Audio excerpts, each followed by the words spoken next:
Now, it's time to do Plank of the Day.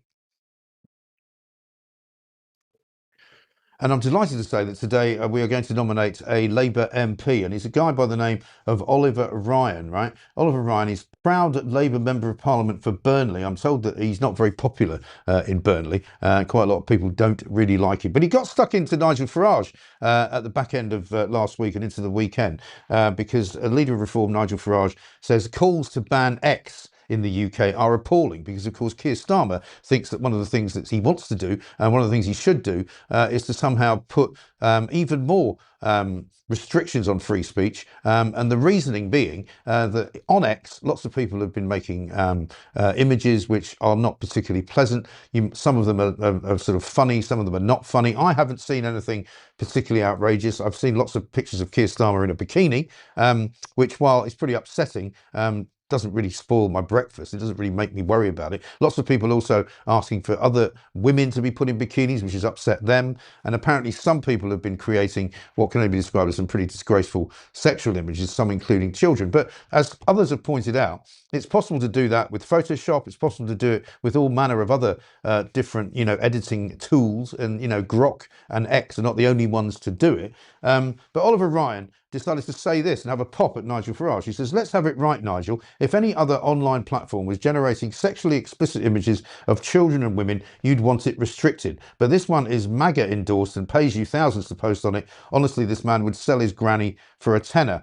Now, it's pretty rich from any Labour MP who wants to talk about selling grannies for a tenner. Most MPs have large expenses. Most MPs run offices, and some of them run them legitimately, and some of them spend an awful lot of money. Many of them have charged monies to the public purse, which they shouldn't have done. They charge things like paper clips, they charge things like pencils, they charge taxis, they charge accommodation. Many of them have the right to do so, but I believe that, like Rupert Lowe, for example, who doesn't even take his own salary, they shouldn't max out all of the expenses claims that they can. But guess what? It turns out, because I thought I'd have a look, because I always like to do this, whenever you get these politicians being high on the hog, it's always nice to see exactly just what they spend their money on. And I had a look at Oliver Ryan, Labour MP for Burnley. He's been an MP since July 2024, so he's a bit of a newbie, but it hasn't stopped him taking the absolute mickey out of the taxpayer, right? As it turns out, he's charged around about £230,000 in expenses in 1 year to the taxpayer. That's you and I paying for it. Accommodation, £21,460. And that means whatever the second home allowance is, he's charging something in an excess of £1,800 a month. He's then got MP travel, £9,792.85. Which seems like quite a lot of money for travelling up and down to Burnley. He's got office costs of £29,737.31. He's got staff travel of £5,365, and he's got staffing costs of £165,000. Staffing costs, right? He's also got miscellaneous.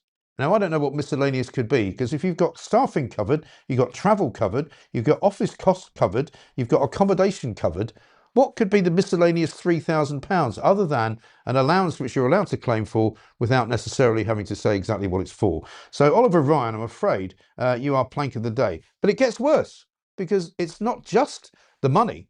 It turns out that Oliver Ryan is indeed somebody who was in trouble with the Labour Party. You might remember, of course, back in the days when there was yet another, Andrew Gwynn, I think his name was, who got suspended from the Labour Party and eventually was asked to step down from his seat because at the end of the day, he had been having a go at pensioners on a WhatsApp group, saying that it was good that some pensioners might die off because of the winter fuel allowance being withdrawn from them because they don't vote Labour anyway. And Oliver Ryan, of course, decided that he didn't like the fact that I was being critical of him.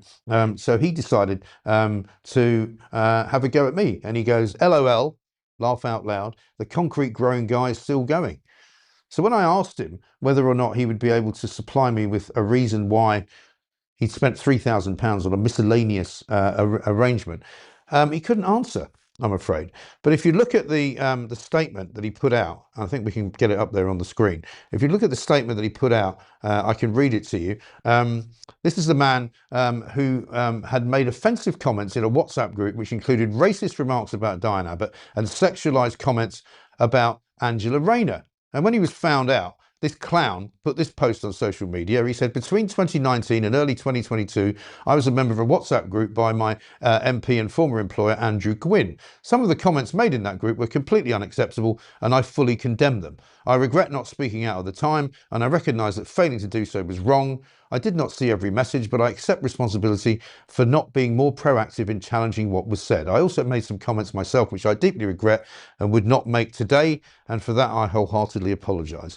Well, I'm sorry, Mr. Oliver Ryan MP. You can answer my question anytime you like, and I'll continue to ask it. What did you spend the £3,000 on, and which you then put into your accounts as miscellaneous spending? I think the public has a right to know, the constituents of Burnley have a right to know, and I think you should come clean instead of trying to be a smart ass every single minute of the day. Plank of the day, Oliver Ryan MP. Thank you very much indeed. Lots of great comments coming in today, and we will be talking about the news headlines, of course, coming up. It's 7:44. My husband